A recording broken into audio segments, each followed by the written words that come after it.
Mina, hello. Hello, hi Groper, how are you? I'm doing fantastic. I am delighted to have somebody else from Ontario, Canada, in the podcast today. So Same here. It's always good to find other Canadians online. it's not easy. It's not easy, and I want to tell the story of how I came to get to know you. But before that, I would love to hear from you, so you can inform our audience.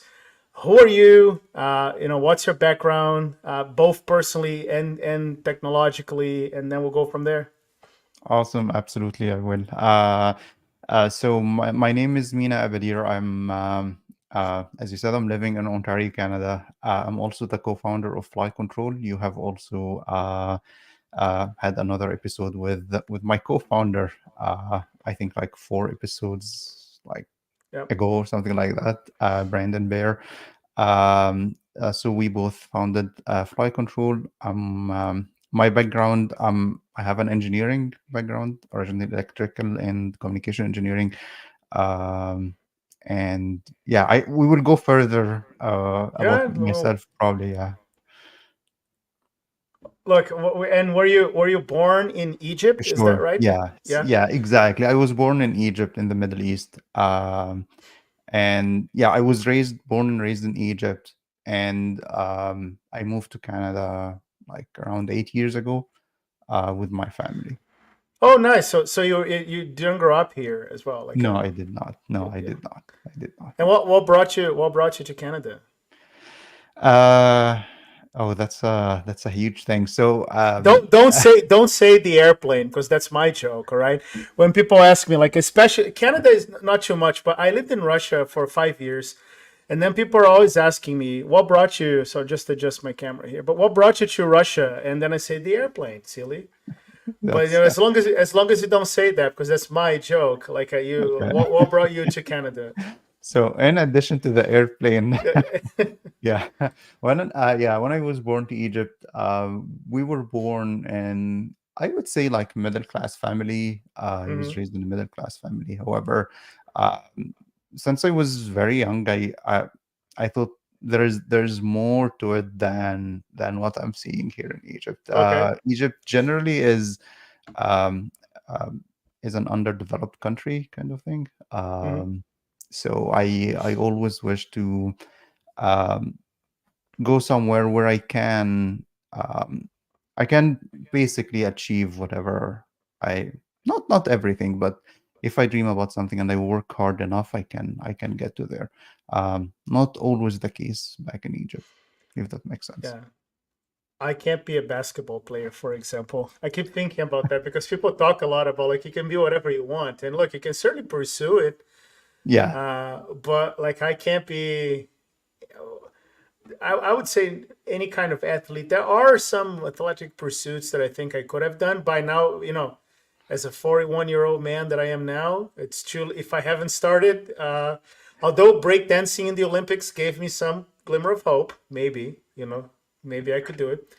Yeah. But just a basketball player, for example, I keep thinking about that. It's just a, and the funny thing is that I never played basketball, but when I was around 14, and I play semi-professional volleyball. I say semi-professional. I mean, I was paid to do it, but it was also not the main categories. Like, I was a junior, so um, and when I was 12, I was 6 foot tall, and I love volleyball, and I was playing, and I played it, and some scouts saw me and said, "Hey," and I was a terrible player. When I was 12, I was terrible, but I was a giant guy.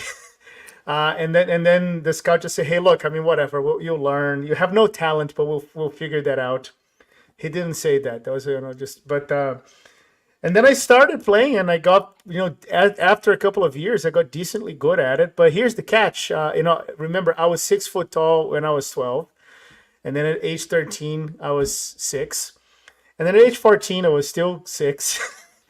And I didn't grow up past that point. I mean, I'm still 6 foot tall. So like at 12, I was like at this enormous potential.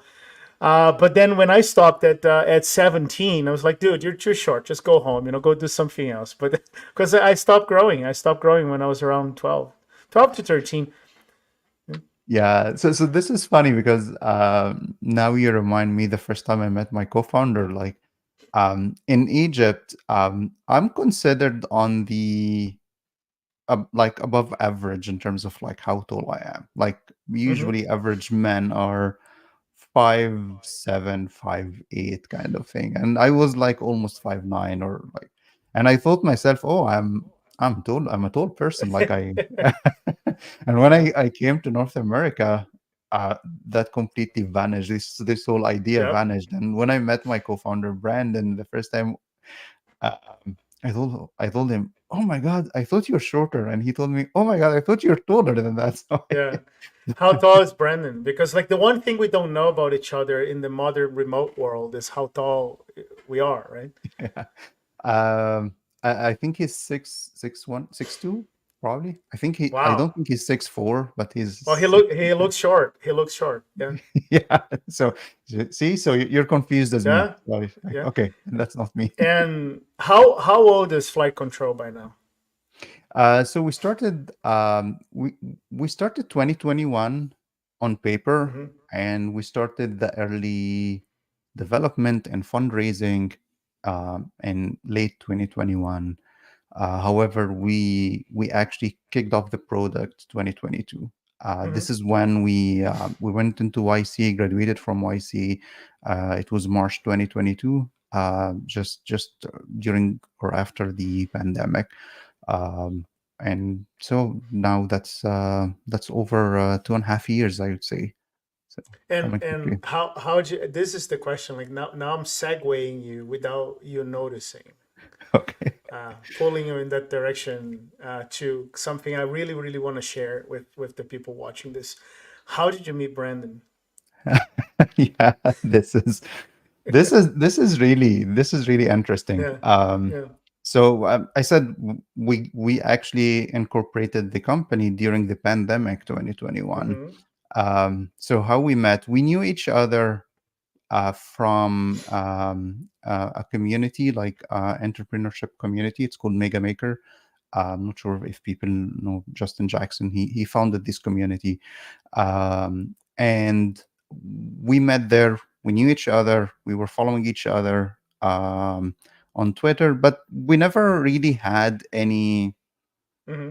any deep conversation kind of thing. More of like random communication.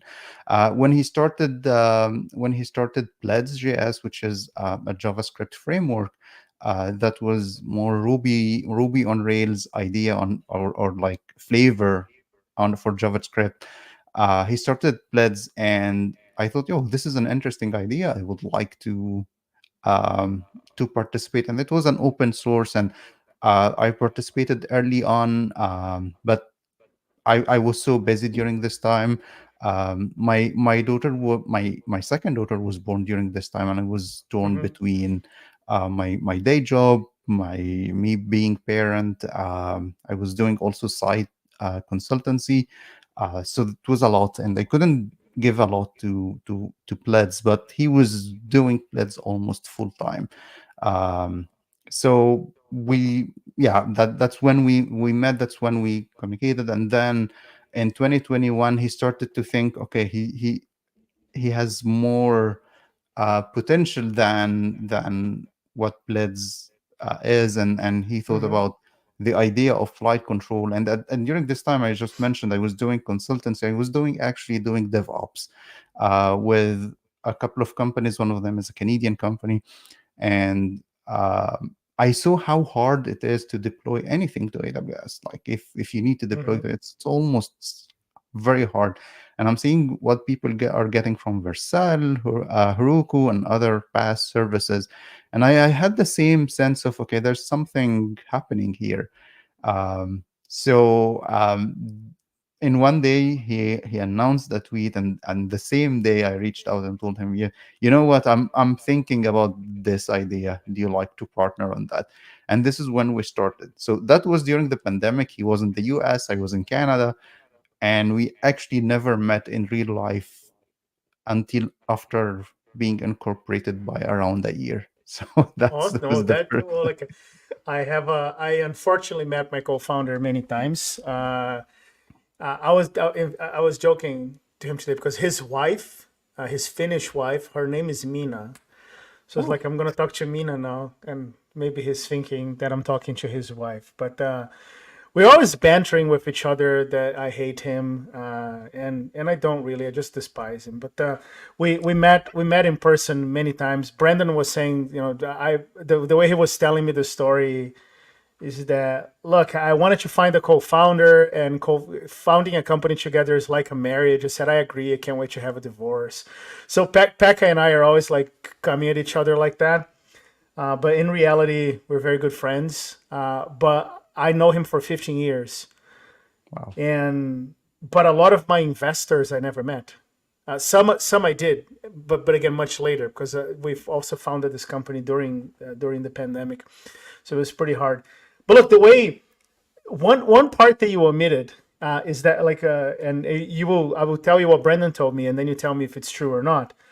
Is that he was having those those concerns, like I want to found the company, but I want the person that I found the company with to believe what I believe, because it's like a marriage. So that's the context that he brought up, and I had this idea, and then out of the blue, this totally random individual, and as you're saying here, like you did more or less had some contact, but it still qualifies, Yeah. sends me a message. I was praying for it, and then he sends me a message.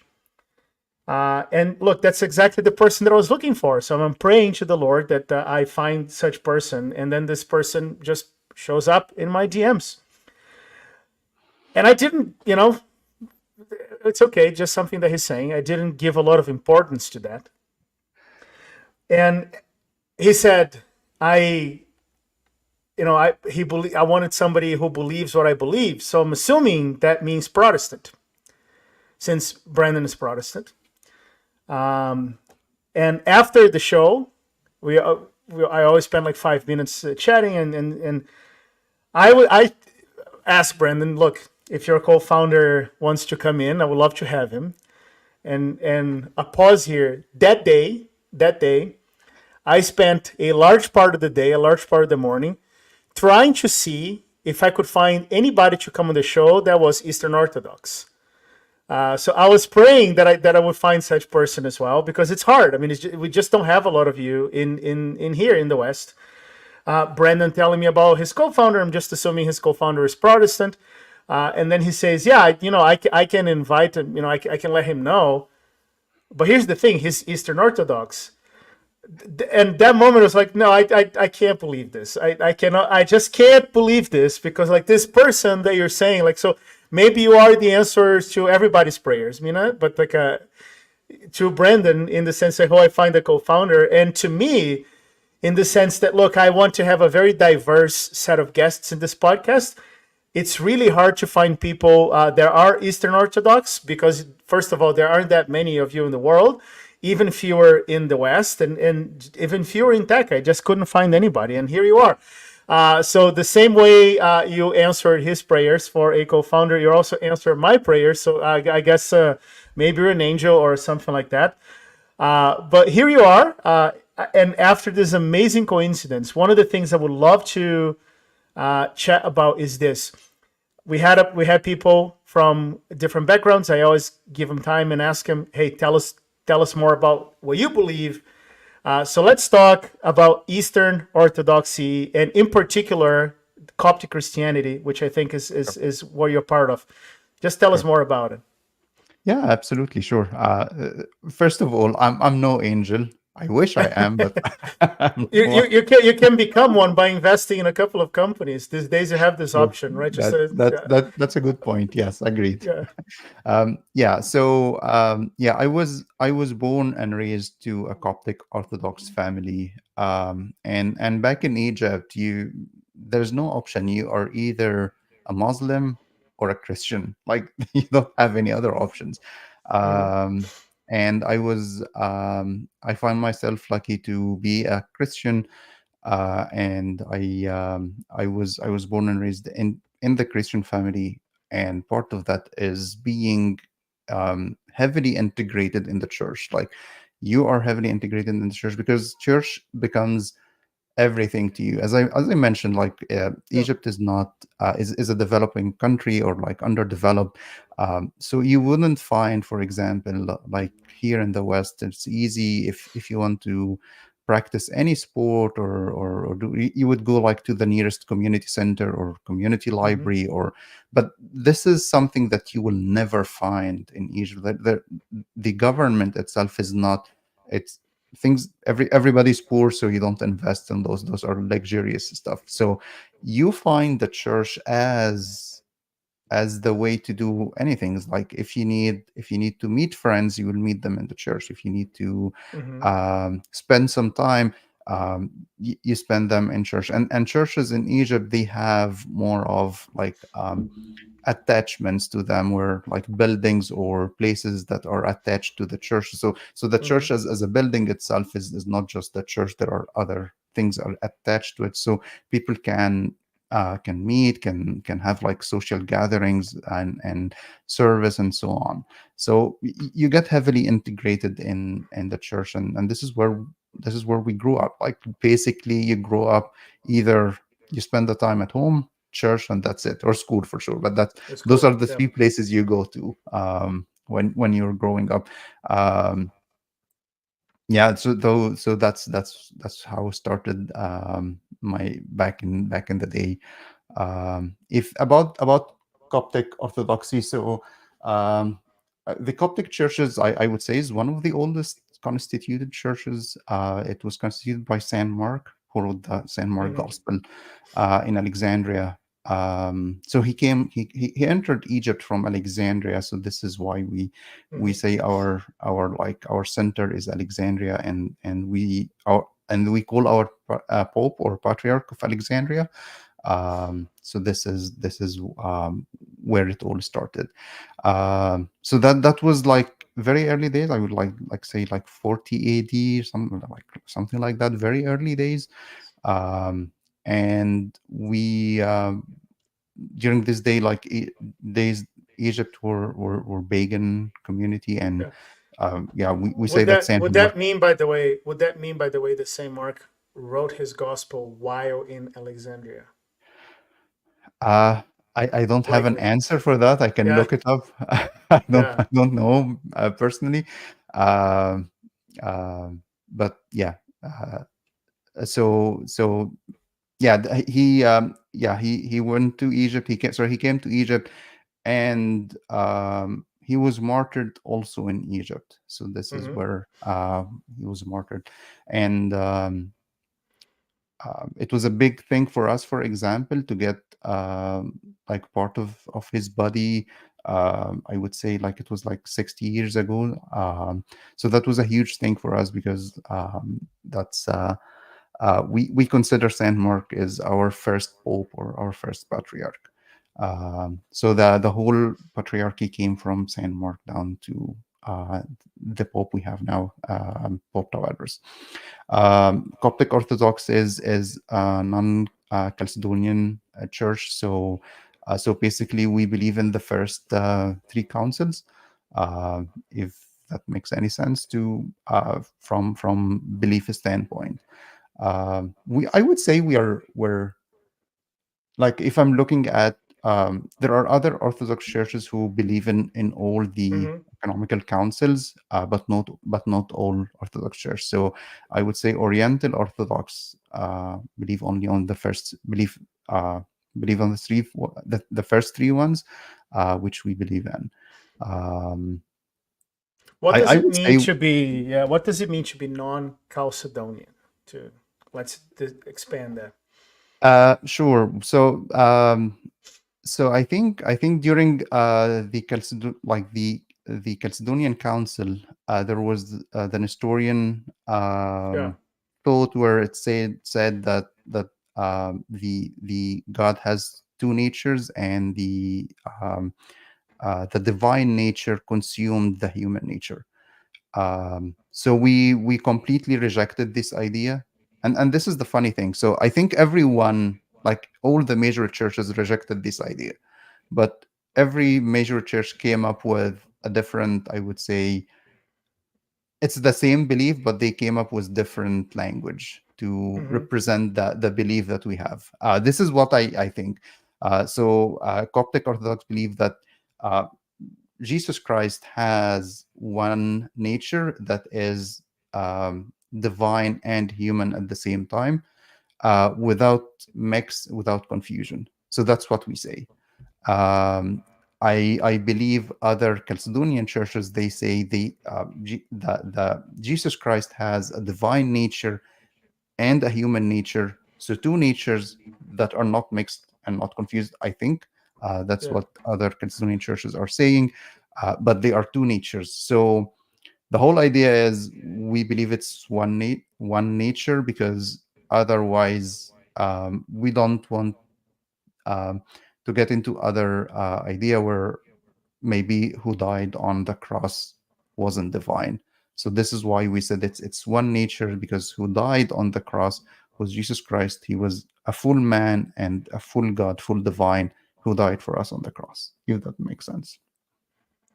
No, that makes sense, and I did not know that the Coptic Church didn't accept any of the councils. I mean, actually, I'm learning this from you, which is great. Yeah. I I'm not a theologian. I'm a curious guy. You know, I'm a person who read about those things a lot in trying to discern what I was supposed to do. But I think then what the Chalcedonians, which would include the Catholics, of course, would agree, would think is that the term for that, if I'm not mistaken, is hypostatic union, right? You have those two natures in hypostatic union. Do you think that matter too much, honestly? I mean, just between friends I here, yeah. No, no, I I I look at honestly don't. I look at those discussions that people had in the past. I mean, I understand that because look at the ones that we had today. Like people love to obsess about those things, right? Yep. But again, don't tell the Pope I said that. But I think that those things are so meaningless in the sense. I mean, I do understand why people fight. Again, it's in our nature, and we want to like. But for a lot of people who are hearing this, I mean, yeah, you know, I mean, I get so lost on those discussions. Again, I get it because at the day, there are many writings from people in Constantinople saying, "Hey, there was going to be this council here," like, and everybody in town, like, you could not go to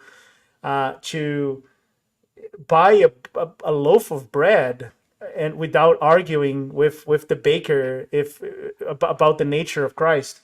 And reminds me of politics, right? Just of how we discuss politics today, and especially in the US, and like all of those divisions.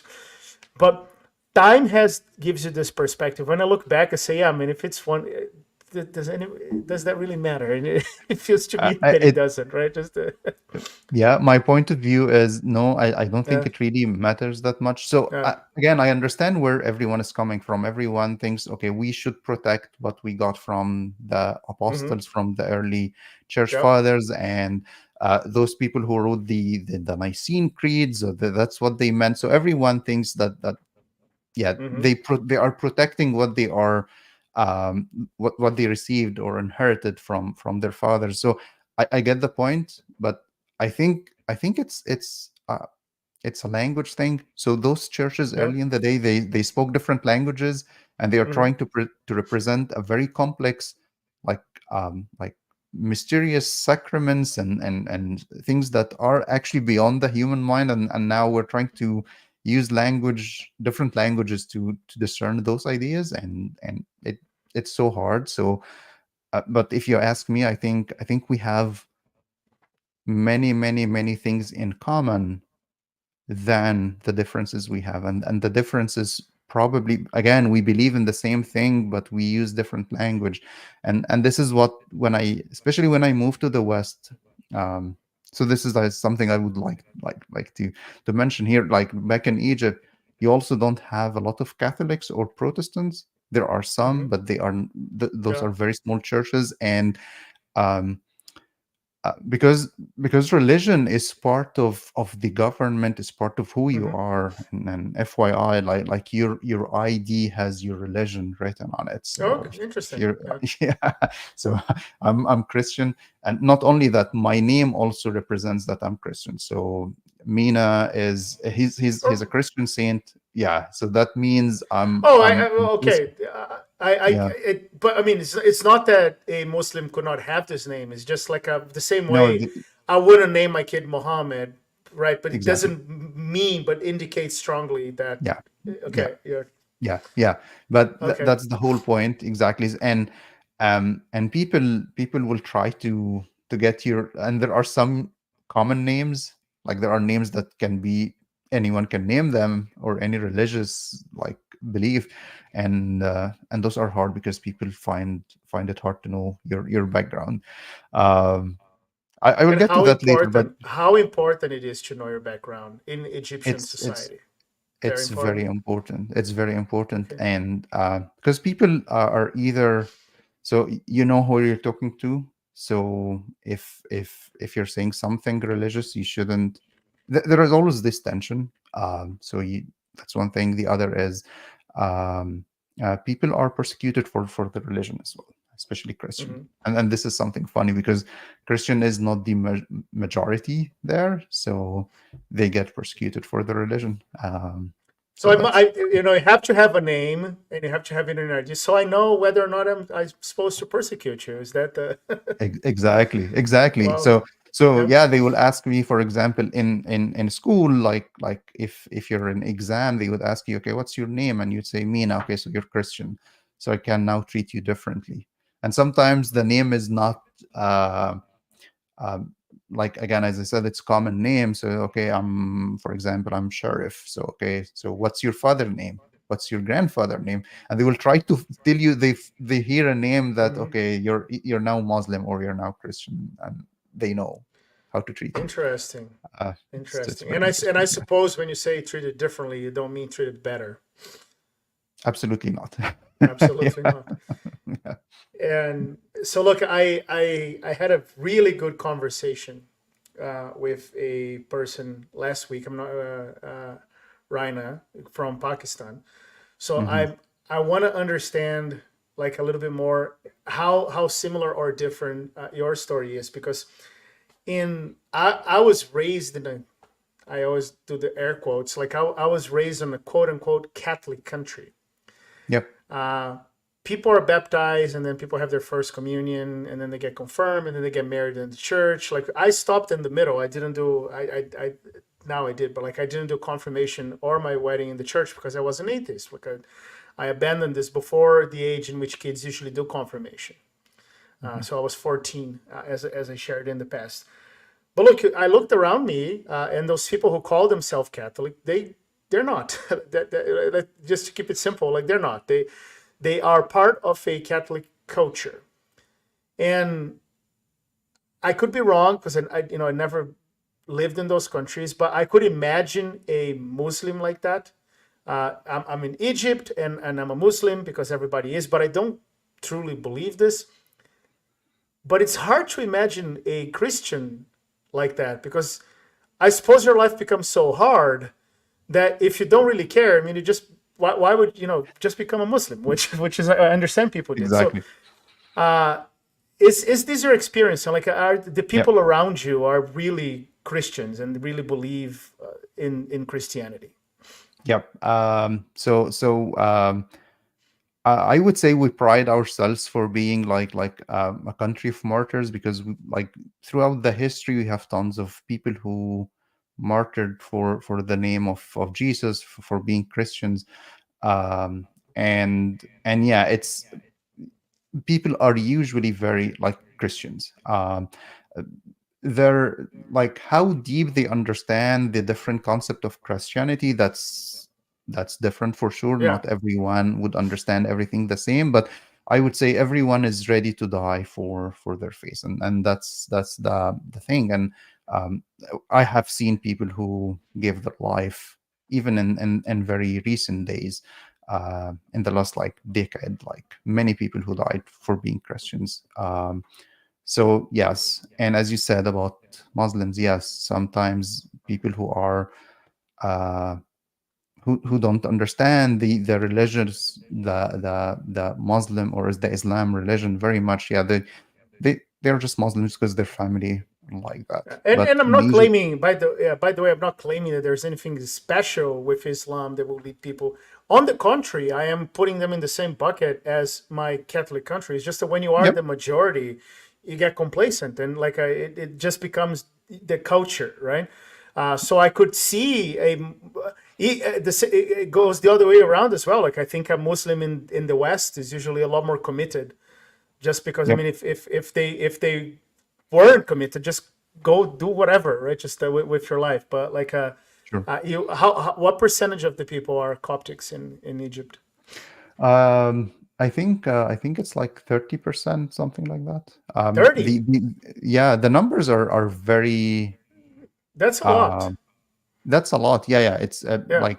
yeah, because so originally we were pagan country, as I said, like back in like year 40 or 50, whatever, and we became majorly Christians. So the country was Mm-hmm. a Christian country till Islam came in, and lots of people converted and became the Islam became the majority. So it yeah it still there are, I would say, like a major force of Christians. I would say. I am surprised at this number because in a lot of minority religions in a lot of countries is like 1, 2, 3%, right? No, no, no. What are you It's saying? I would say a big majority, and the majority of that are Coptic Christians. Mm-hmm. And you will find some Catholic and Protestant, as I mentioned, but they are not as many. The churches there are, um, um, yeah. The point I wanted to came to is like religion becomes part of the country, and the Mm-hmm. Pope like would be forced to become a political figure, even though he doesn't need to, like, but like he has a huge majority, I would say a huge number of people he has something over, and he becomes a force of nature. And I would say Protestant and Catholic I wouldn't say follow the Coptic church in terms of the teachings, but in terms of the political thing. Well, the And political thing, yeah. because the Coptic Pope is, I would say, the biggest, the largest Christian figure, and the government will talk to him, uh, and it will talk also to the Catholic and Protestant, but um, the Coptic Pope is, I would say, is the biggest figure because of the number, not because of anything. Yeah. And you Coptic is still the language of Egypt, right? The language of ancient Egypt is. Tell us more about that. But you don't use hieroglyphs or anything like that anymore, do you? Just No, we don't, but we have a Coptic yeah. language, Mm-hmm. which we use in our liturgy. We try Mm-hmm. to keep it, which is the original, I would say, the original language of early Egypt. And so no, we don't use hieroglyphs. The Coptic language is, I would say, the characters are very similar to Latin characters, Mm-hmm. like Greek. It's very close to Greek. Greek. Yeah. Uh, There's a Coptic church next door to me, and I'm oh, always interesting. curious. I said if I show up, will they kick me out or because I'm very curious to No, go no, and just see.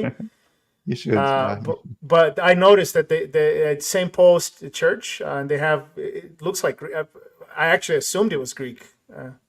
Yeah, it's very similar. And actually, some of our liturgy and prayers and hymns are in Greek language because they were Hmm. written originally in Yeah. Greek. And some of the even the language we use inside the church is very Greek. It's a Hmm. Greek language. Like in Easter, we would say Christos Anesti, Alithos Anesti, which is the Christ has risen, truly he has risen. So we use Greek language and Coptic language in our prayers and our hymns. We try to teach our kids in the early days those languages. They are not used anywhere outside the church, but it becomes part of who you are, the identity. It's yeah we But it's also not forced, something to keep in Hmm. mind. Like if you're not learning them, you're not going to be kicked out of the church. That's fine. Yeah. We're very progressive in terms of the language that gets used. So in Egypt, we use Arabic in prayers. Yeah, yeah. I learned everything in Arabic. Apologetics, Bible, everything was in Arabic. And when I came here, everything has to turn in English. So you can see now my struggle, Yeah. because now you need to learn very difficult terminology and very complex concepts in a different language that different from what you used to. Yeah. And then how many languages do you speak? Now it's Yeah. mainly Arabic and English. I tried like trillion times to learn French. So my wife is actually she speaks French. Like in Egypt, you have to have another language in school. Like it's either English or French as a foreign language. So she was French from she went into French school and to French Hmm. English school. I tried many times to learn French, but I failed miserably. But Yeah. I'm trying to get my kids to learn French so they have the three languages. So that's what I'm I'm trying to do. Man, I'm so lazy with that. And I wish my kids are not learning anything, and I wish we, sometimes I think I should be insisting a little bit more. Just, go learn something else, man. It's I would say it's we're not forcing them to learn a Yeah. language, so they learn Arabic because this is what we use in at home, so they try to know or hear it and learn it.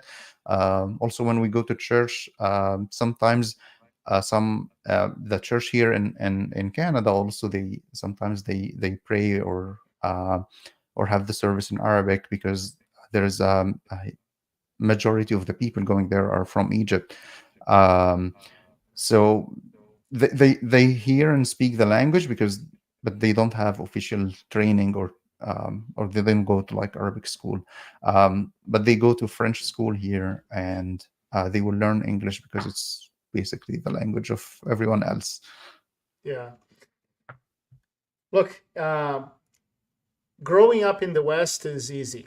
I would say, like, just and I'm fortunate that I, age 14, I don't believe in anything anymore, and later I can change my mind based on the evidence that I saw. But you could argue that this is changing a bit. I mean, the culture now is less of a culture of free thought than it once was. So, we're not going Yeah. to get into that, whether, but you could argue.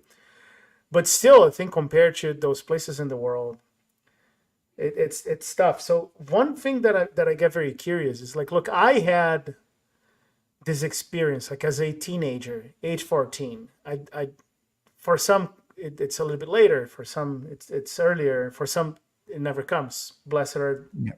are them, I guess. But in which I'm just doubting all of this, and I don't believe in God in general, or the Christian faith in particular.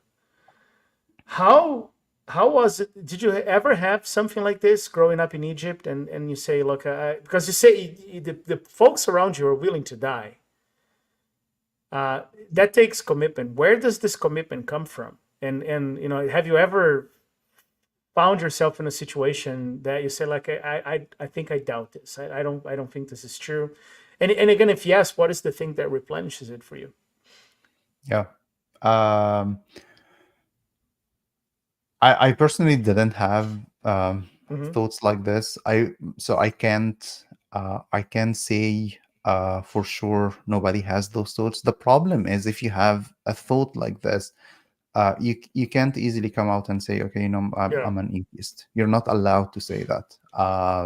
This is uh, this is like it's a crime by law to be an Hmm. atheist, kind of thing. So people wouldn't come out and say, yeah, you know what, I'm doubting any of the two major religions, Hmm. Islam, or you can say I'm doubting Islam. For sure, if you said that, you will be killed. This is the Sharia. Like So, you have to be killed. Christian, but if you're a Christian, you can convert to You Islam, can you but can not convert, but you can't not the the other other way way. around. If You okay, can't the other way around. Yeah, yeah.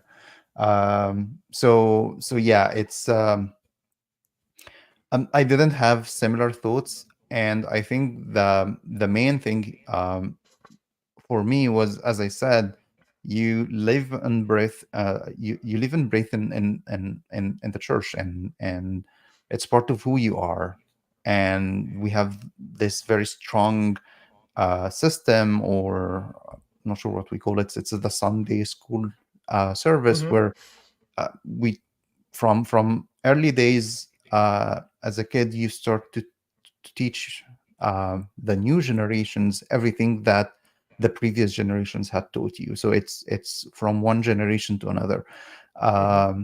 and you start to teach them everything about Christianity, who what Christianity is, why we're Christians, who we are as Coptic Christians as well is a big thing for us. So we teach them how there are lots of people who died for this faith. And I think for myself, when you think about, okay, there are so many people who died for this. There is more to it than just like it's a nice belief. Like for sure they died for a reason. And when you start digging and understanding and more, it I would say for me it was very hard. It wasn't an option to think that it's a false teaching or a false religion.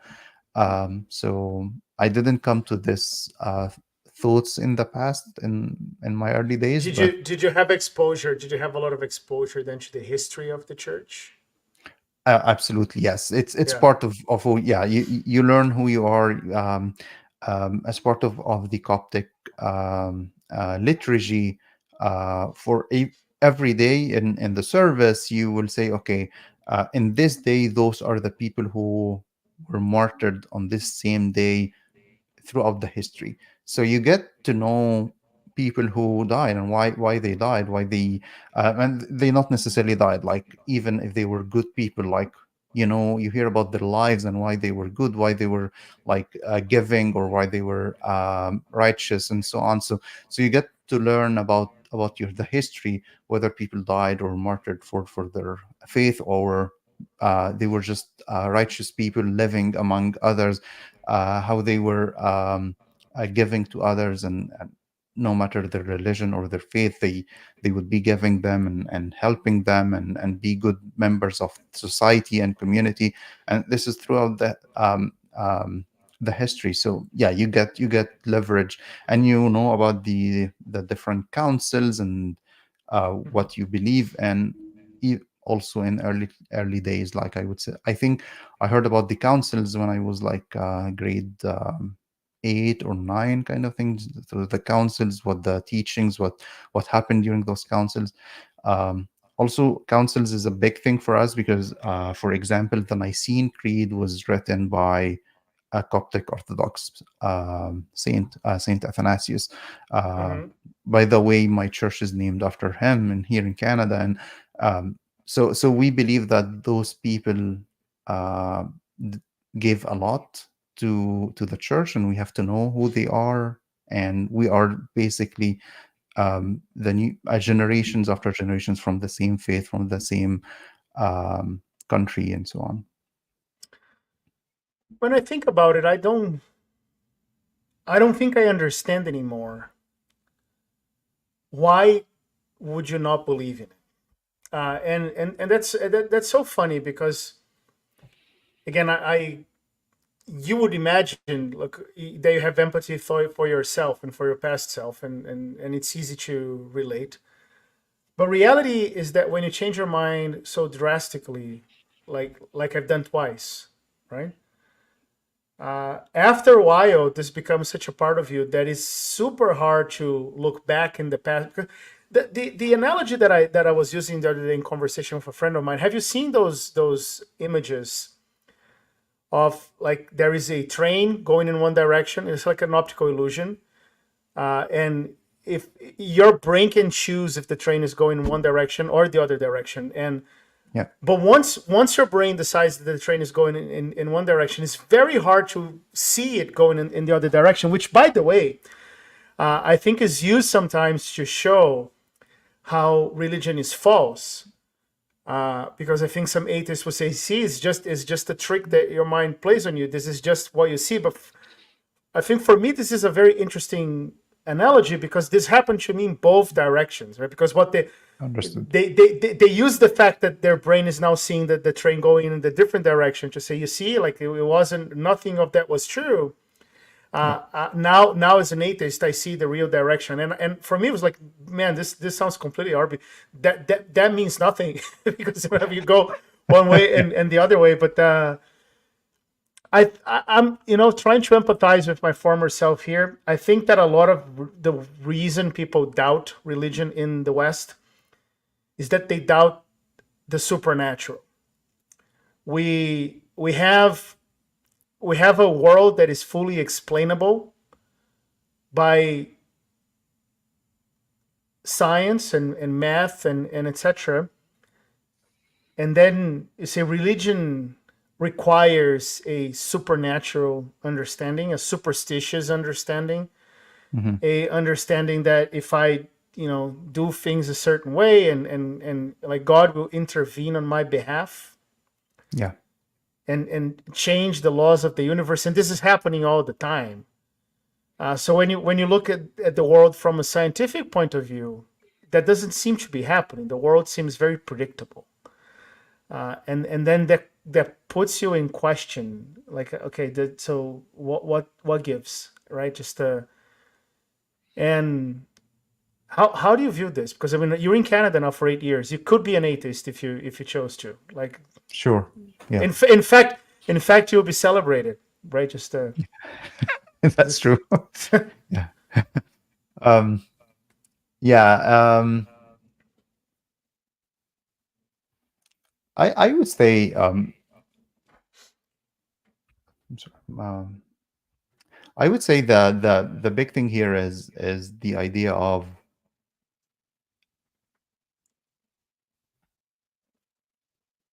it's for us for coming from Egypt, for example. It's you live again in the church, so the idea of mysterious and supernatural thing is actually, even though it happened in the history and there are supernatural things, but at the same time we don't believe, we actually try not to believe in supernatural things that are happening today.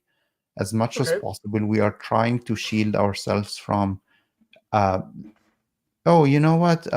In this city or in this country, this happened or that happened, where we won't jump immediately into, oh, this is for sure supernatural. This is God doing something or saying something.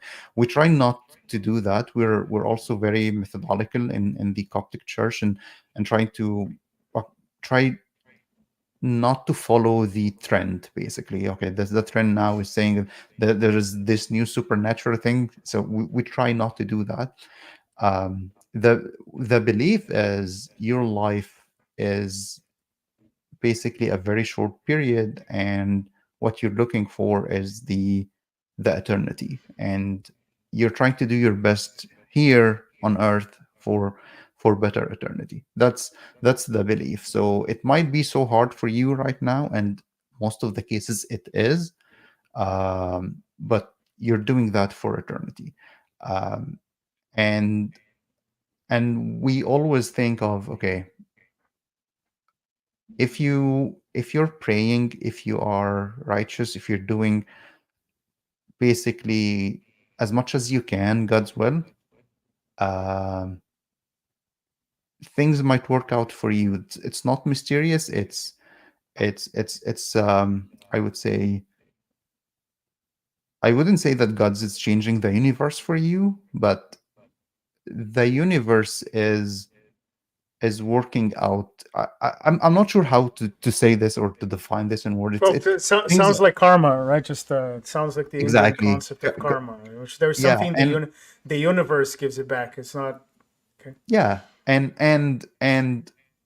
it was, it's not that God is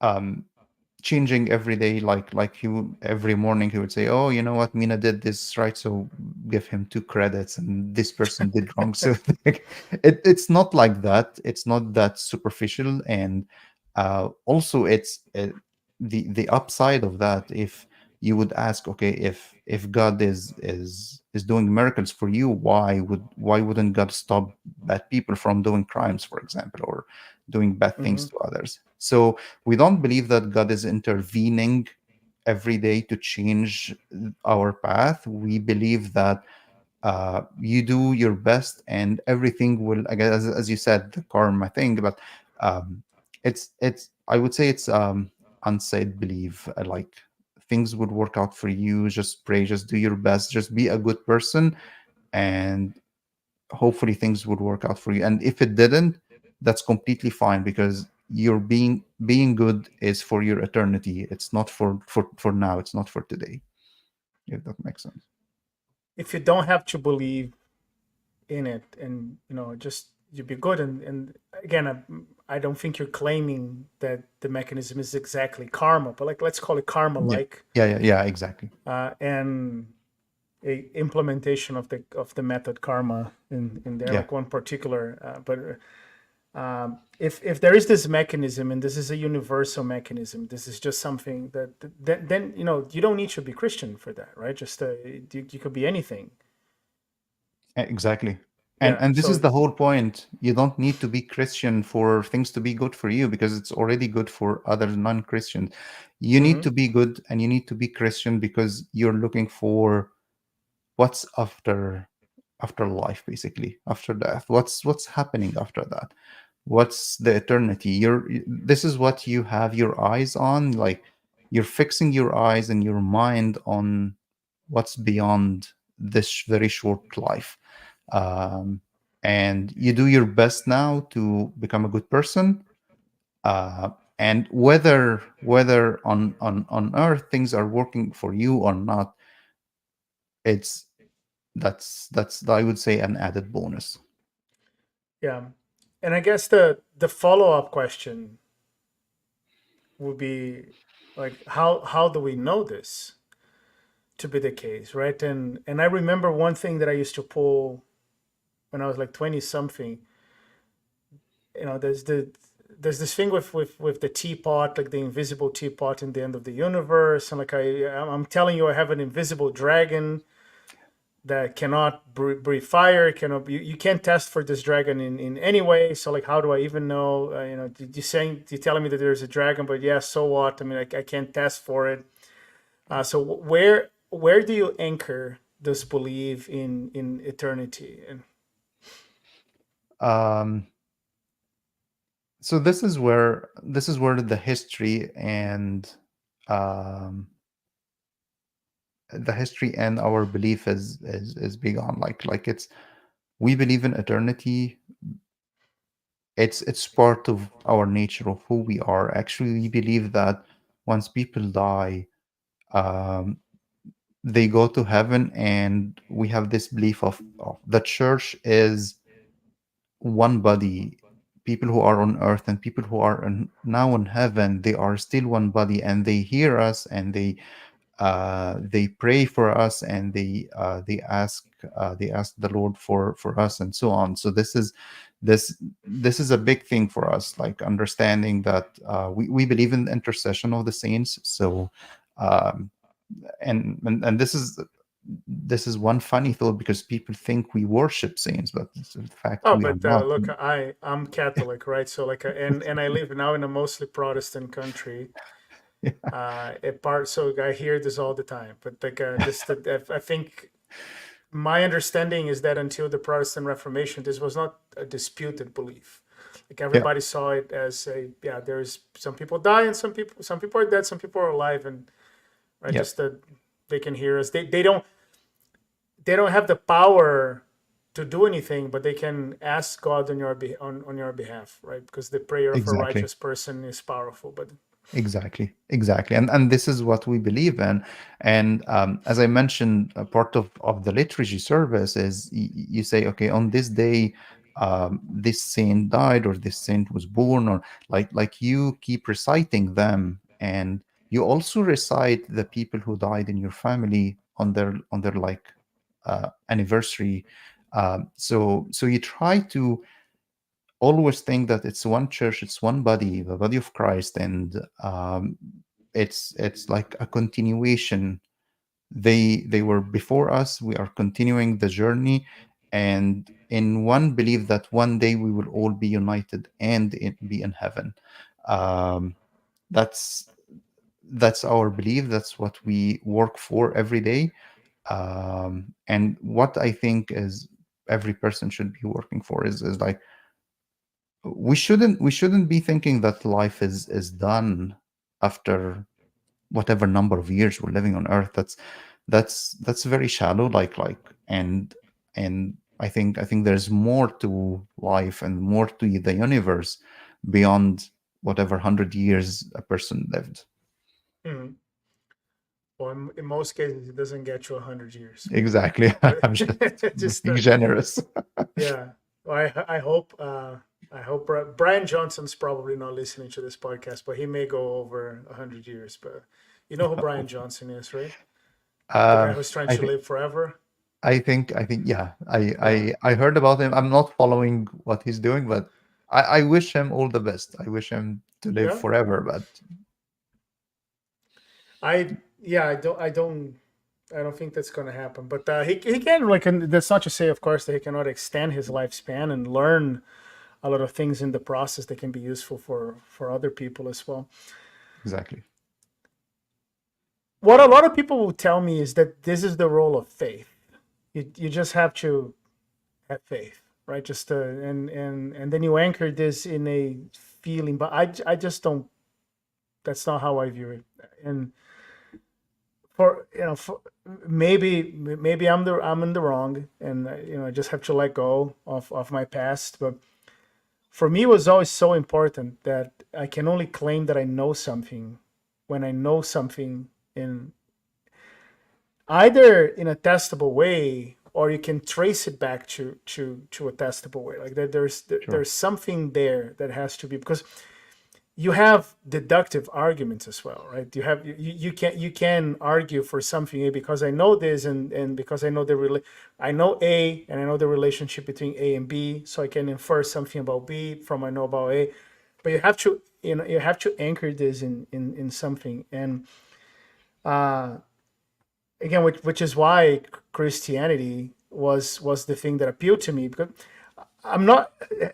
Do you have a lot of exposure to Thomas Aquinas in Egypt, or? Mm, no, not really. No.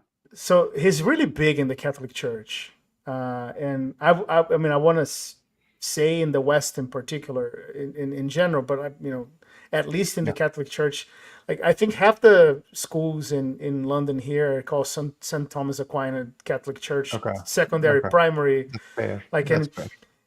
and you just were talking about Athanasius there. I did not know he was Coptic, by the way.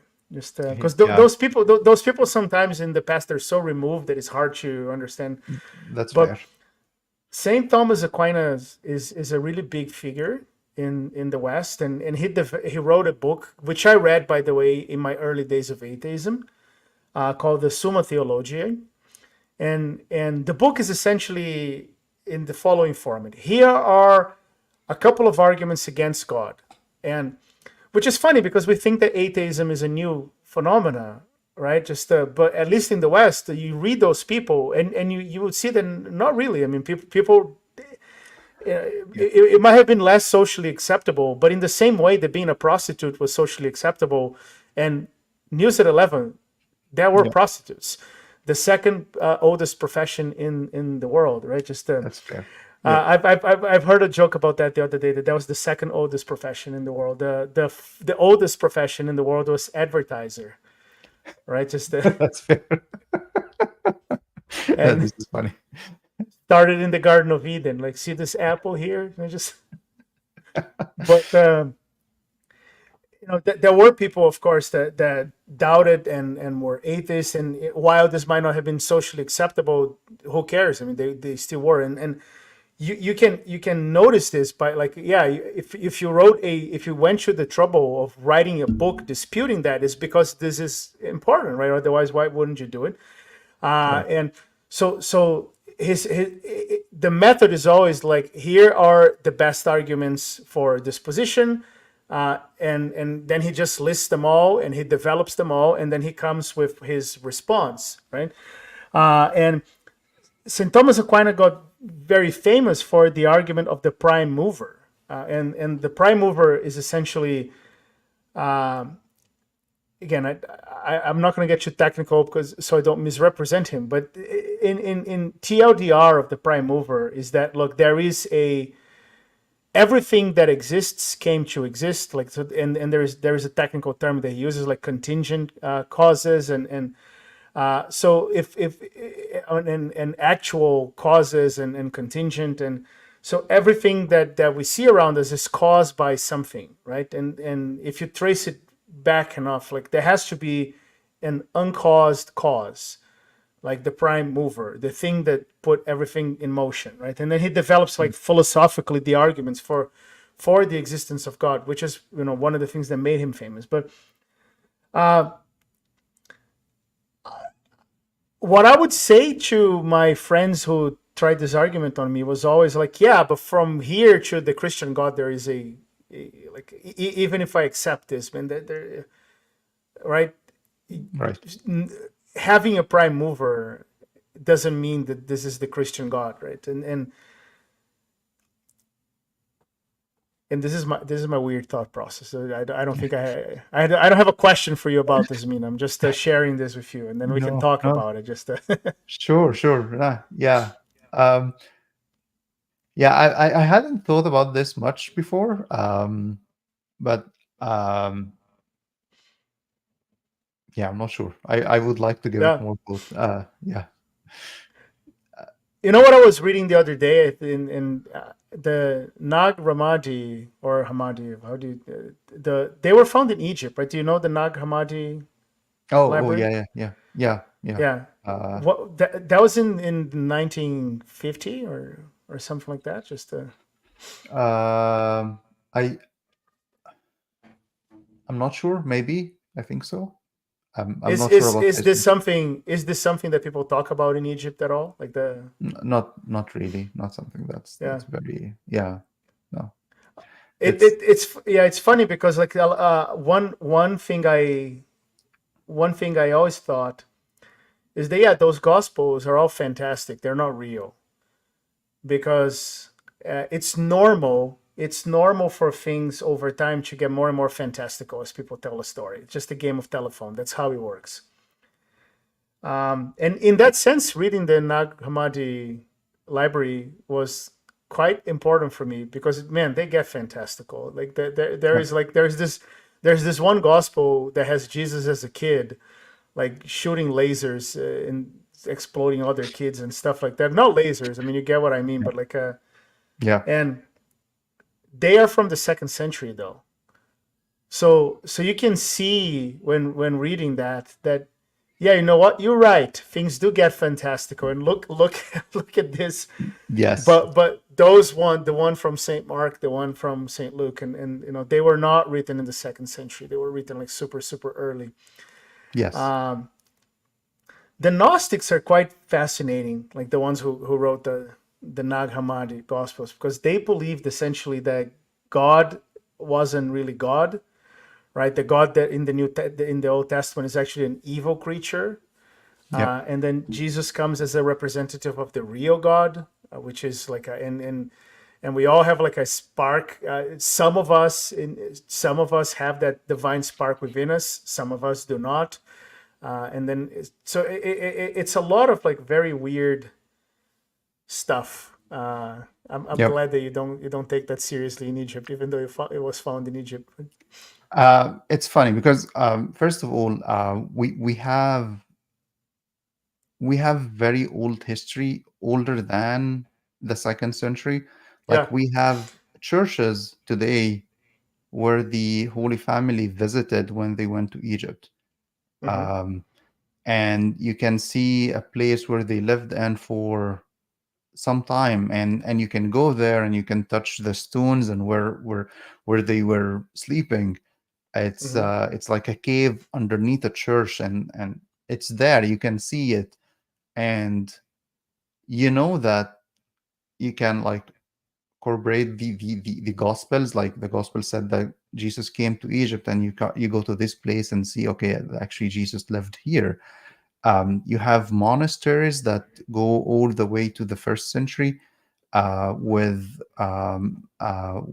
with documents and Yeah. libraries from very old days. It's very easy to discern right from wrong, But how because do you know, that Jesus really lived there? Because I've been to Austria the other day, and they have all of those museums in the home that Mozart lived, and he lived in 35 houses apparently. Like because they yeah, all yeah, it's something that was yeah. researched, and it's a protected site by UNESCO. Mm-hmm. So it's there. It's Mm-hmm. everybody, even non-Christians, came there, and everybody agrees, yeah, this is where the Holy So Family the lived. tradition, in other words, it's It's a just like a traditional, yeah, yeah. yeah, I would say yes, yes, it's a tradition. um but I mean, like, this is the belief, and this is what we know happened, and we believe that happened. So anything else that comes like as alien to us is like, it's easily rejected. um and as you see, like, especially with our church, we're very conservative. We wouldn't believe anything, or we wouldn't just agree to anything. We don't even agree to all the councils. So Mm-hmm. nevertheless, like, things that Jesus was like an alien, was laser swords and stuff like. Yeah. And yeah.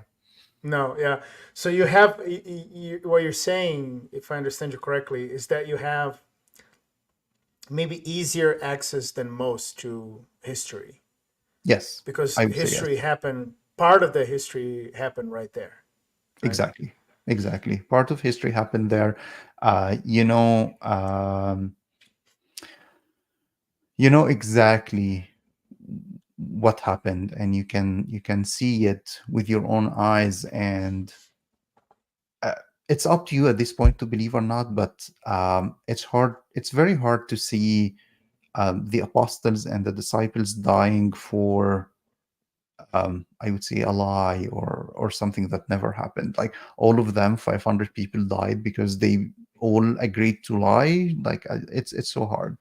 And starting from there and seeing, okay, yeah, but for sure that Saint Mark, who constituted our church, was part of those people. It's very hard for you at this point to believe in things that didn't happen.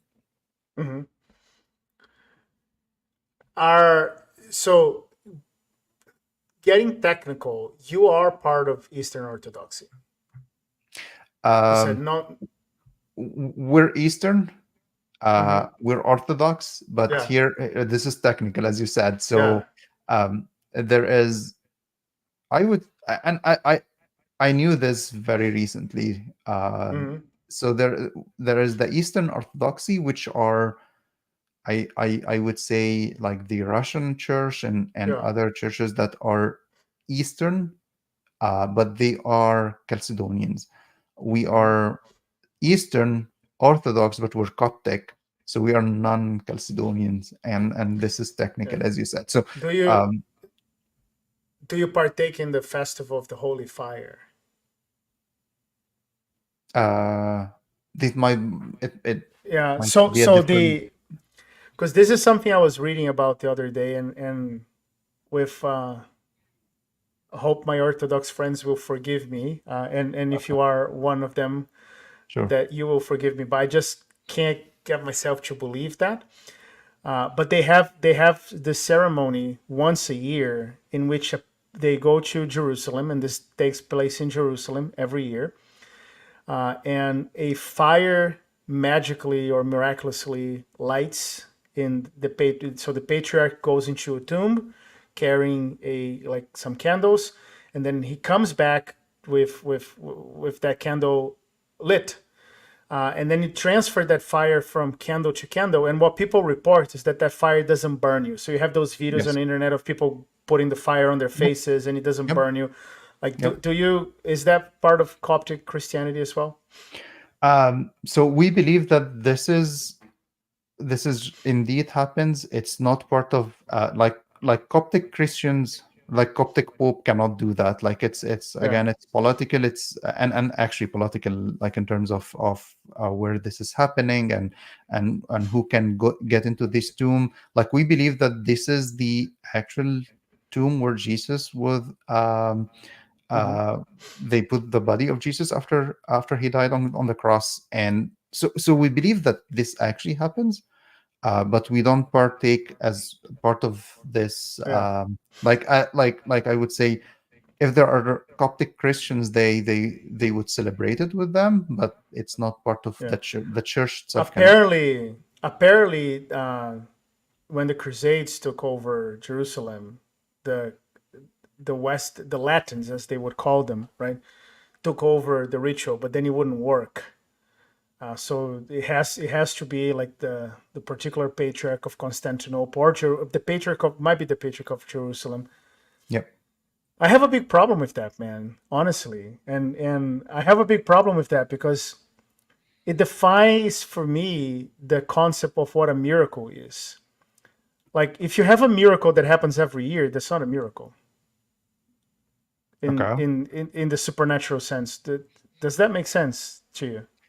Um. Like, right? It's almost technology. If I have something that I can go there, like whatever it is, I'm not claiming, like, again, I have my own opinion, but I'm not claiming it's fake or anything like that. I'm just saying that if gravity is not a miracle, right? In you, every time I jump, I'm gonna fall down.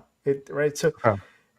if there is something that happens every time I do something, there's nothing miraculous about it for me, almost by definition. So either it is like something we don't know that's in that tomb, or like maybe there is some element there that we I'm not claiming like any chemical elements that we don't know, but there might be something in the air that explains that, or is just a fakery to keep options on the table. But I have a lot of trouble buying into the concept of.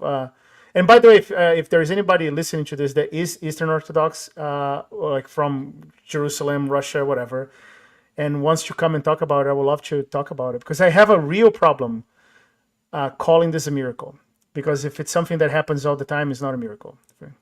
I would say it's as miracle as something that like communion, the Eucharist, and you take the body and the blood of Jesus Christ, and you get united with Mm-hmm. Jesus Christ. It's a miracle in that sense.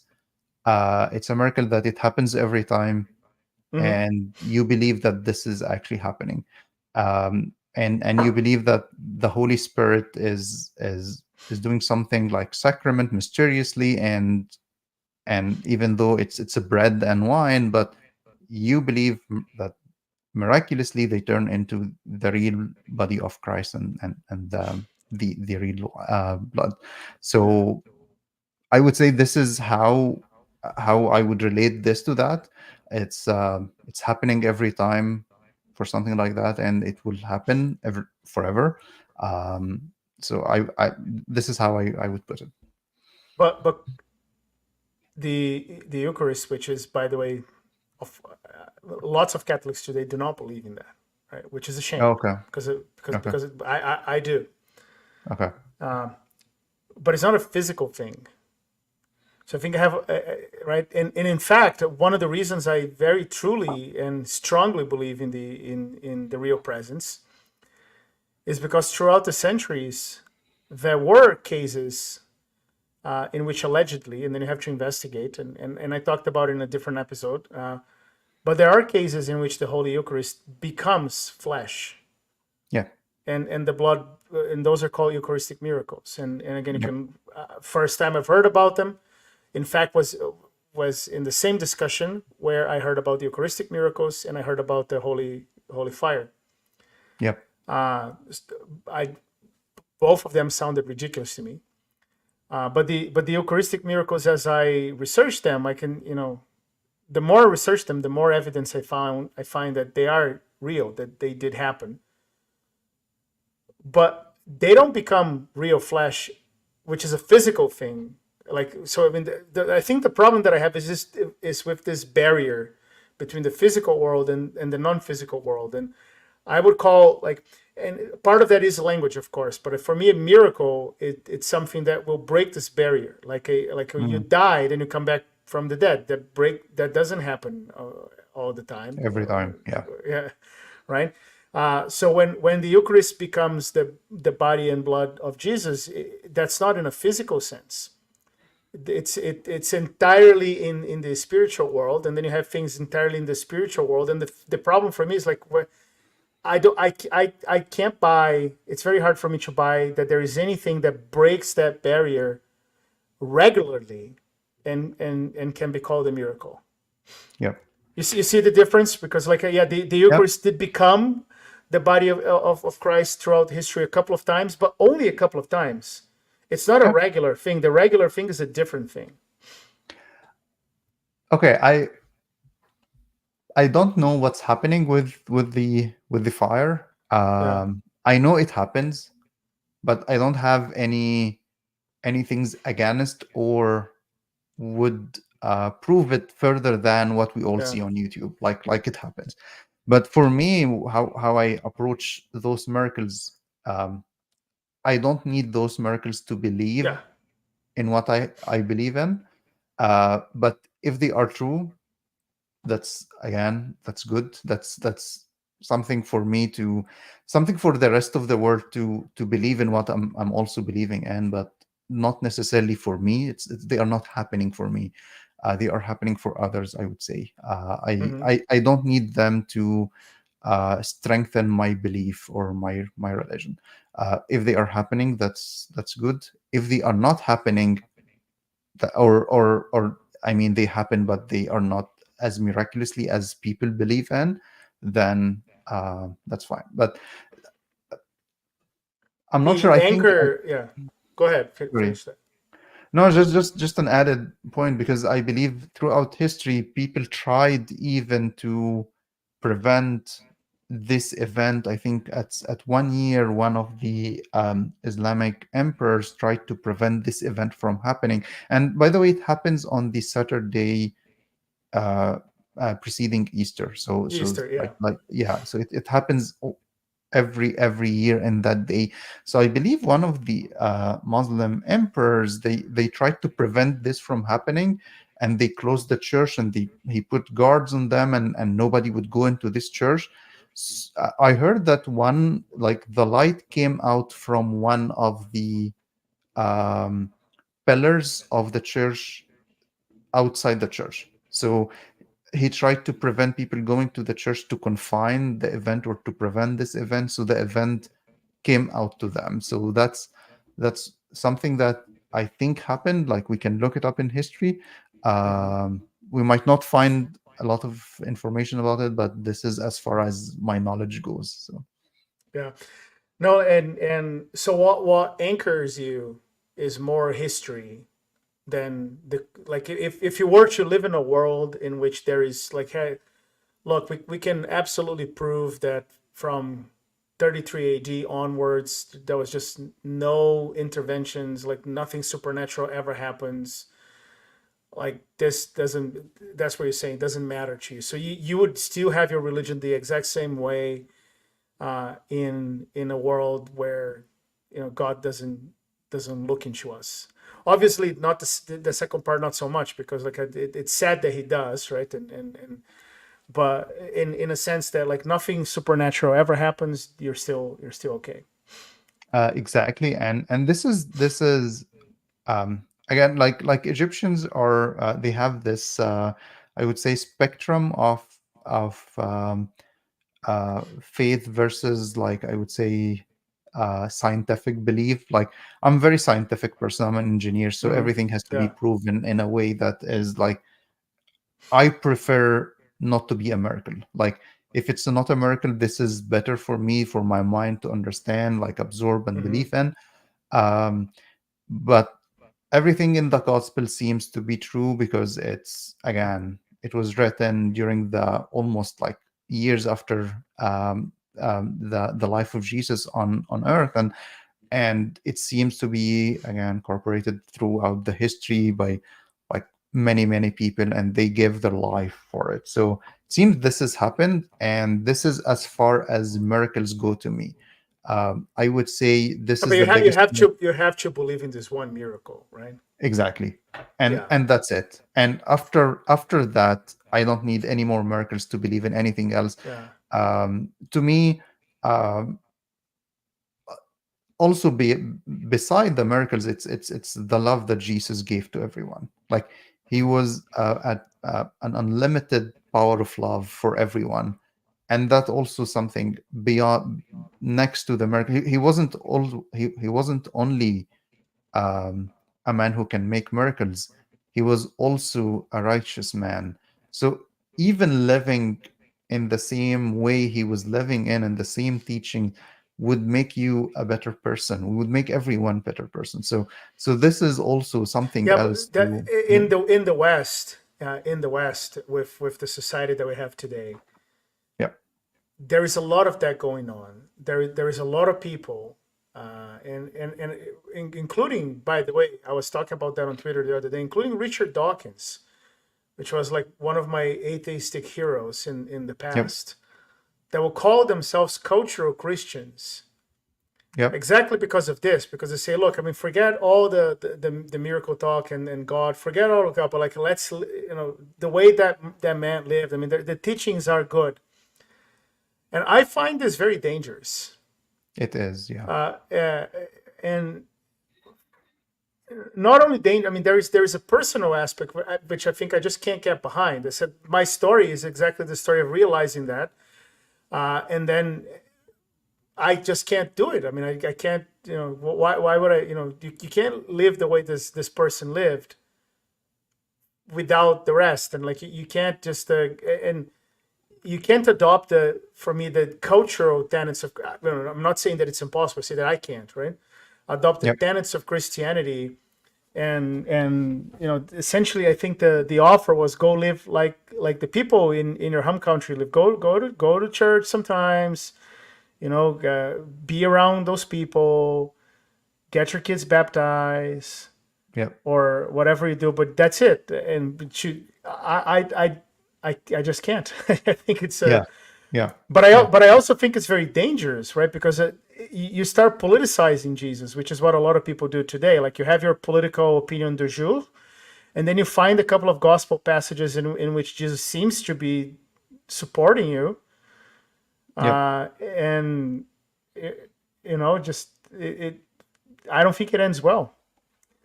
I Yeah, so sorry if this is. Yeah, I don't think you should just follow yeah. like his righteous way and ignore every, because again, as you said, this is dangerous, and this is not his, like, if you're follow if you believe he's a good person, then what he's saying is true, and he said about himself he's God, and you should believe in him as God.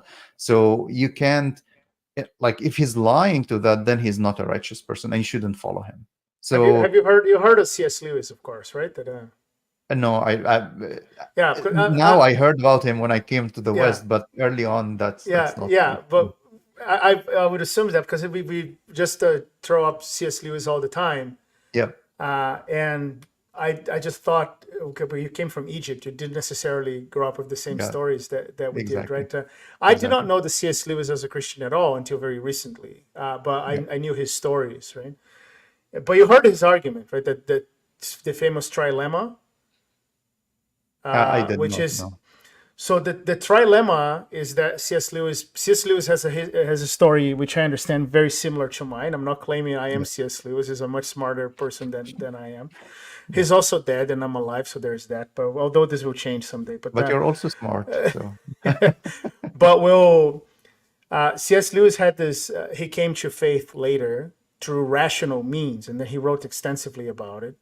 yes, So for me, learning this, I don't think it would have made a difference, but learning this was I felt great because hey, look, I mean, there are other people like that as well. And he poses what he calls the trilemma, which is Jesus. It's three words with the letter L. He's either a liar, a lunatic or Lord, Yeah. right? So it's like liar, lunatic, or Lord, and True. you can you have to pick one if you think logically, right? That's And true. if it's a lie, if it's a liar or a lunatic, why would you follow him, True. right? It's it. True. Don't go follow a liar. Don't go follow a lunatic. So like, oh, this if this good teaching about how to live is coming from a liar or coming from a lunatic, let it go, right? Exactly. But if it's not a liar, and if it's not a lunatic, then he is the Lord. And I think this was one of the things that I told that story before. But as I was reading the Gospels recently, I was familiar with them as a kid, but familiar, just familiar, not but Yeah.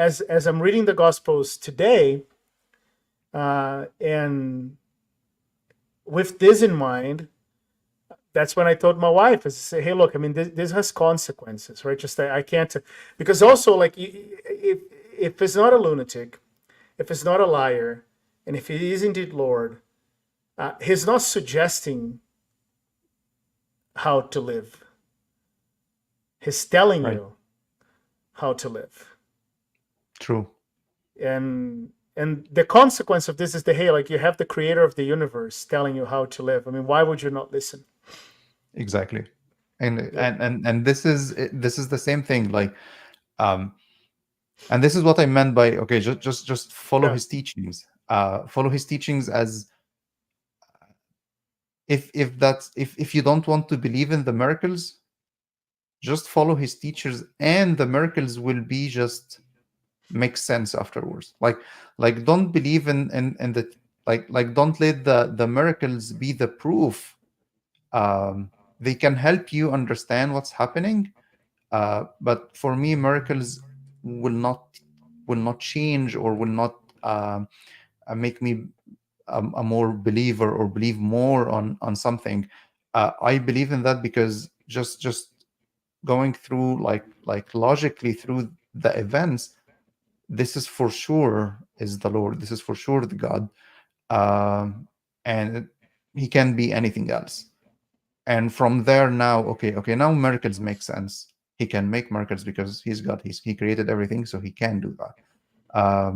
So for me, it's somehow it's the other way. It's yeah. going logically, and then miracles will mean But the nothing to way, you but afterwards. the way, but the way he proves to you that he's the Lord, because at least I mean, it's not by being a good person.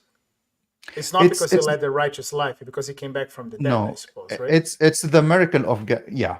getting, rising from the death is the only miracle that we should care about as a start. Like from here, now everything else just will make sense. They will not they will not be Yeah. miracles to the Lord. They are just like normal Mm-hmm. business here to God. Like Yeah. for us, they are miracles because they are beyond our imagination, beyond our what our minds can believe. But if you just believe in this one thing of God has risen from dead with his own power, with his, because he's the Lord, then everything else becomes so normal and so Yeah. natural. As recently as a year ago, I told a friend that as I was an atheist before, I didn't believe in any miracles, but now I believe in one miracle, and the one miracle only. So I had this worldview in which, like, yeah, miracles do not happen, but there's this one that did happen, and that's the only.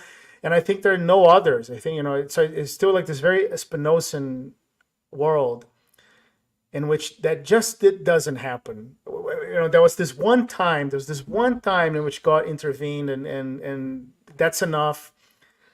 Now the thing with that is that I've seen so much evidence for other miracles now that Yeah, obviously I still don't think, and I don't think I'll ever think, because then there's evidence to the contrary that miracles happen all the time. I think there's pretty good evidence that that's not the case. But after my conversion, I just including the Eucharistic miracles, of course, like there's so much evidence behind it yep. that I don't believe in the single miracle anymore. Now, and then we can get technical and discuss whether you need this or don't need it, etc. But that they happen, they happen. It's just They happen. Yeah, yeah. yeah, and this is again, like, I'm not saying I'm not believing in miracles. Actually, I believe in miracles, but Yeah. I don't need them Have to you believe seen there is in this Christianity. phrase, I think it's, if I'm not mistaken, comes from Mexico. I don't believe in witches, but yes, they exist.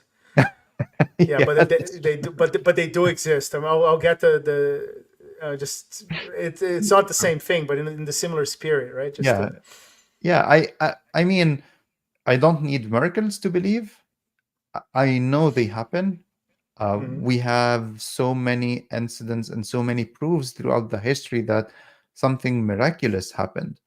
Um, but do I need that? Like, for example, I'm not sure if you heard about that, but Christians very early in Egypt, like there was a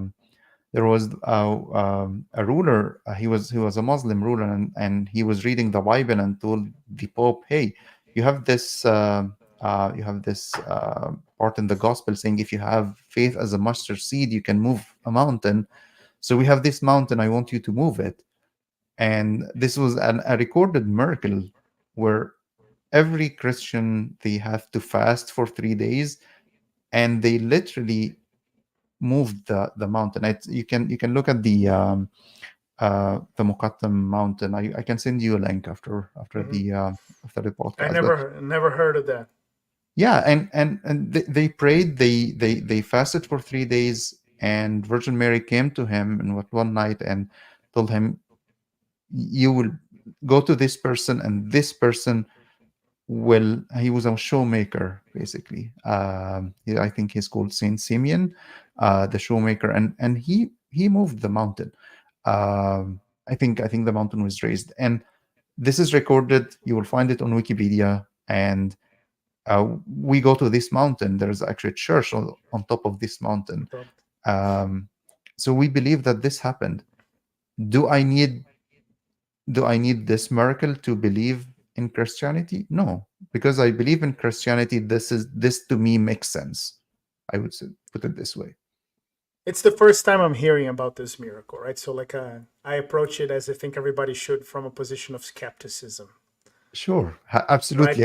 And in the sense that like nobody recorded a video of the mountain moving. So like you may have like one account, and probably so just if you were to find that this didn't happen, then what you're saying is that like nothing would change. But Exactly, yeah. exactly, exactly. It's something that we know it happened, and it makes sense because we believe in a bigger thing, in a bigger miracle, which Hmm. is again God, Jesus Christ rising from the dead, is what we believe in as the cornerstone. And I think this is what Saint Paul said. Like, if Jesus didn't rise from the dead, that's the Yeah. cornerstone. So if he didn't, then what we are all doing is nothing. What we're all believing in Yeah. is nothing. So this is the cornerstone. There is another thing in the West that I bet that as an engineer you're familiar with this guy, because it was one of those physicists. The pinnacle of being a physicist is that when you have a unit named after you, right? If you don't have a unit named after you, you're tier two. You're not Yeah, S tier, right? yeah, So this guy had a unit named after him, but like I only knew him from that work. I did not know him from his philosophical work. But have okay. you heard of Pascal? Sure, Pascal. Yeah, the Yeah, pressure. Pascal. Or Yeah, exactly, right. So Pascal has the famous Pascal wager, and that's have you heard of that? Because again, this might be a very Western thing. no, I don't think I did. Maybe I Yeah. heard So about it, but yeah. yeah, So Pascal was not an atheist, right? And living in a time of the Renaissance, and where he was surrounded by atheists, and he proposes the Pascal wager. And I think people misunderstand the Pascal wager because they miss the beginning, right? And which is very important. Which is the beginning is if you have evidence, like if you look at the evidence for and against Christianity, and you can't decide. That's the part that people leave out. And people start from here, and then it sounds nonsensical, right? But the idea is like if you look at the evidence and you can't decide, right? Then he puts it, I guess, in a game theoretical framework. Said then you should believe, because the wager is if you believe and you're right, the reward is infinite. If you Yep. believe and you're wrong, the penalty is minuscule. Right. If you don't believe and you're wrong, the penalty is infinite, right? So you just based on that matrix, it was like a 2 by 2 matrix. On that Yep. matrix alone, you should.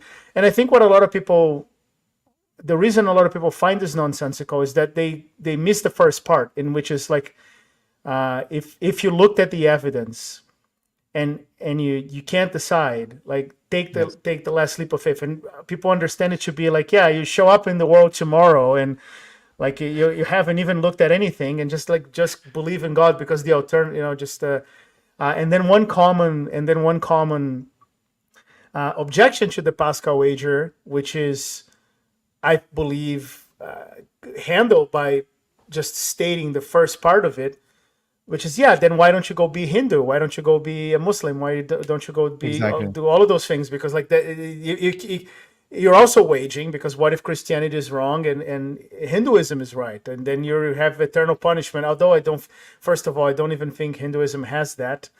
That's right. What a lot of atheists will do is project attributes of Christianity into other religions, right? And Sure. but yeah, Pascal had this wager in which he proposes like, look, if you're not there yet, just take the leap, and because it puts in this nice mathematical 2 by 2 matrix, and it's a good Yeah. thing. Yeah. I always have thought about this, Hmm. and this is the first time I hear about the wager. So Yeah. sorry about that, but I have always thought the same way. Like, I even told that to a friend of mine who he was Christian, but he was like he's not Hmm. believing in anything, and I told him like yeah, I think it makes sense to believe because otherwise the punishment is infinite. Uh, it didn't work out for him. I wasn't so Well, convincing, but I don't like to use the Pascal wager yeah, in yeah, arguments, because I don't like to put pressure on people, if you know what I yeah. mean. I Is was that a young back terrible in the joke? day. Yeah. Yeah, I was young, and but again, the point is, yeah, it's the evidence is pointing to this direction. Like this is the right way. This is the way, and I haven't seen other evidence, to be honest, that is as strong and as convincing to tell me otherwise. Um, so yeah, none of the other evidence, either in atheism or other religions, uh, have convinced me. I can say I was in my early day. I wasn't um, exposed to any of those because, as I said, I was like very conservative country. It's either this or that, but also the other option didn't convince me. So yeah. Have you looked into Islam at all as a serious thing, at least for a week or so? Let me take a look and see what this is all about. Or You have to learn Islam in school. So and it's part of the law. Like part of the law is Islam. Like it's following the Islam Sharia, which is telling you what to do and not to do. So this is the law of the country, and um yeah, and you have to study parts of Quran. Like you have to memorize them as in the school. Excuse me. You get graded for those. hmm. So I can say I have looked in depth, but I Hmm. had enough to convince me. Okay. No, it's funny because if this would happen in the West today, people would go nuts. Like the idea of like you're having to learn a particular religion. Yeah, This was the norm in the West as well. I think people forget that, and the United States is what changed this, like with the American Revolution, right. and the idea that okay, hey, in this country here, like we don't do this, and that spread to the West. But like every country had that, and in fact, I think the major source of the Protestant wars was this. I mean, some countries wanted to be Catholic, some countries want to be Protestant. And what that means is that now, you're, as a person living here, like in Canada, there's this thing with the Quebecois who are Catholic, and the English who are Protestants, and a lot of the war comes from this. You may not know this, but my kids go to Catholic school for free because of this. Same, and Yeah. my kids also are doing the same, and Do they go to also, Catholic school? yeah, French Catholic, Okay. yeah. Oh, but Um, French Catholic. My kids go. They do it in English. oh, okay, It's okay, it's yeah, it's not it because you have the French Catholic schools, but even the way the law was written, as far as I understand, my wife was explaining that to me. I haven't looked, but I just trust her. okay. Like even if it's in English, as long as it's Catholic, it's believed to be for Quebec, right? So, though it Oh, said okay. that this is Interesting. for the Catholic subjects of Her Majesty the Queen, right? Interesting. So my Yeah. kids can attend Catholic school in English for free. Interesting. Yeah, we do the same, but for French. Funny enough, we have Catholic schools in Egypt, and this is Okay. a big thing. And they they were like, and I think they are still one of the best schools to send your kids to, because Yeah. they don't teach only the the subject matters, but also they Hmm. teach you how to become disciplined and everything. So I think they are following the same, and they are led by monks and nuns, like Catholic monks Hmm. and nuns, to today, till today. So I think it's we inherited that from the West, Yeah. I would say. Well, just the my guest from Pakistan told me the exact same thing about Pakistan, that they have the Catholic schools and they're very good. There are Catholic schools all over the West. They tend to be very good. It's a shame that the Catholic Church is sometimes attacked as being like anti-science and stuff like that because of It's this. crazy. I mean, it's something that now, as a person who believed this my whole life, thinking again about the analogy of the train going in one direction, I cannot even. How could I think this? I mean, it's right in front of you. Like and it's not a Western thing, as you guys are acknowledging. Everywhere that the Catholic Church goes, you have the first thing that they do is schools. And I'm gonna bet with you. I'm gonna get bet money with you that if you go look at those Catholic schools in Egypt, now this is homework for you, and you'll come back to me with that. At least one of them is not a significant portion. It's called St. Thomas Aquinas. I would look this up for sure. Yeah, I will do that. I will do that. I bet you, I bet you that is the case. But it's not only science, it's also Yeah. every social aspect that Catholics care about. And not only Catholics, I will also, even before Catholic Church, like we have a very famous Saint Verena, who was teaching people also how to take care of their own health and how to clean themselves and stuff like this, when these were new things to some communities. So um, it's not only religion. Like church doesn't care only about religion, and this is a big part of who we are as Egyptians. It cares about you as a person, a complete Hmm. person, like how to socially, how to education is for sure covered by the government, but any other aspect, the church takes care of that and makes sure that you're a complete person. You don't mess anything out, if that makes sense. No, that makes total sense. I don't want to send my kids to a public school in Canada.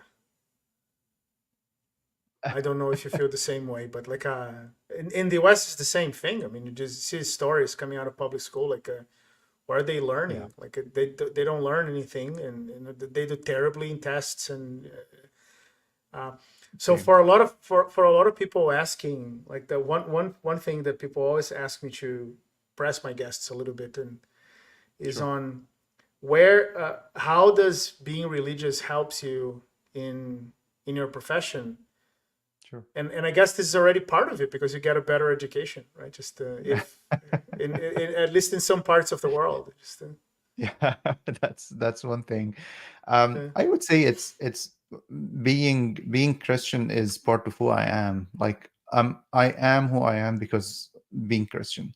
What I mean by this is if I'm doing something, I would say like the socially accepted norms and behaviors and what we do day to day life is part of who we are. Like being truthful, um, being I would say very strict in our works, being uh, do our best in our jobs is part of who we are because we're Christians. Like you can't slack during work, for example, is something that we learn as I'm talking about us as Egyptians. yeah, Um, so this is part like it came um, to everyone like back in history. The most truthful people are the Christians. So like if you need an accountant, you hire a Christian accountant because they are very truthful. I'm not saying every Christian is, but it's part of who I am. I'm talking about yep, myself here. Is um, it's it defines how I treat people, how I work with people, how I treat my customers, how I treat also at school. Like I have to be successful in school because this is the work I have to finish. So I have to study very hard and do my best, and because this is part of being honest to what God gave me. So God gave me this small job. I have to be honest and do my best to be successful at school, to be successful at work, and so on. Until today, it is who I am, like how I'm treating our customers today in flight control. Like it's part of who I am. Like I have to be truthful to them. I have to take ownership, responsibility of if I did something wrong, I have to take responsibility for that. It's not like yeah, deal with that. No, it's we take care of our customers because of who we are. I'm not saying people who are not Christians are not doing the same, yep. but at least this Well, is and I think that again, especially here in the West, people will be familiar with a lot of people who will call themselves Christians, but they're not going to do this at all, right? But true. it goes back to the thing that I was commenting on with my upbringing of when you're the majority and this just becomes a part of the secular culture, then what does this even mean anymore? But if you're coming from a country that you can still in this day and age be martyred for your belief, right? Just True. then I think this holds more water, and I it, hope. it's more likely I hope. that you are following all of that. Mina, it was great having you today. Thank I you. hope you enjoyed the conversation. I did. Your home is gorgeous, by the Absolutely. way. Your home right behind you, I wish it was my home. and yeah, Yeah, and something to look, work for now. you guys are doing fantastically. I keep hearing about Thank flight control all the time. In fact, I was in a conference in Salt Lake City throughout this week, and people are talking about flight control a lot, Oh, wow. right? Thank you. Just so Good so. I to mean, hear. I've been hearing it. I am sure that very soon this is going to be your shed, and you're going to Thank have you. an even more. Thank you so much. Thank Yeah, you. So it's kind of you. awesome, man. Like, oh look, anytime, anything you need, just let me know. Same here. Thank you All so right. much. It was really pleasure coming here, and thank you so much for your time and giving me the opportunity. Thank you.